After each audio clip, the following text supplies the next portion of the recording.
নমস্কার বন্ধুরা, আজ আপনাদের নিয়ে যাব বাংলার এমন এক জাগ্রত পীঠ স্থানে যেখানে ভক্তের বিশ্বাস আর অলৌকিকতার গল্প আজও অমলিন। আজ আমাদের গন্তব্য বীরভূমের সেই বিখ্যাত তারাপীঠ, যেখানে মা তারা স্বয়ং অবস্থান করেন। তারাপীঠ কেবল একটি মন্দির নয়, এটি ৫১ সতীপীঠের অন্যতম। পৌরাণিক কাহিনী অনুযায়ী এখানে সতীর নেত্র বা চোখ পড়েছিল। তবে এই স্থানটি বিশ্বজুড়ে পরিচিত হয়েছে মহাযোগী সাধক বামাখ্যাপার কারণে। কথিত আছে, বামাখ্যাপা এই মন্দিরের গর্ভগৃহে মা তারার সাথে কথা বলতেন, তাকে নিজের হাতে খাইয়ে দিতেন। আজও ভক্তরা বিশ্বাস করেন, মা তারা তার সন্তানদের ডাকে কোনোদিন নিরাশ করেন না। তারাপীঠ মন্দিরের ঠিক পাশেই রয়েছে সেই মহাশ্মশান। শ্মশান হলেও এখানে এক অদ্ভুত শান্তি অনুভব করা যায়। প্রতিদিন হাজার হাজার ভক্ত এখানে আসেন মায়ের দর্শনের জন্য।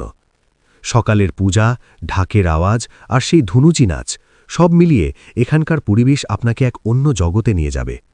আপনারা কি জানেন, এখানকার মন্দিরে মা তারার উগ্রতরা রূপের পূজা করা হয়? আপনারা কি কখনো তারাপীঠে গিয়েছেন? মায়ের সাথে আপনাদের কোনো বিশেষ স্মৃতির কথা কমেন্টে শেয়ার করতে ভুলবেন না। আর যারা এখনও যাবার সুযোগ পাননি, তারা অবশ্যই একবার এই পবিত্র ভূমি থেকে ঘুরে আসুন।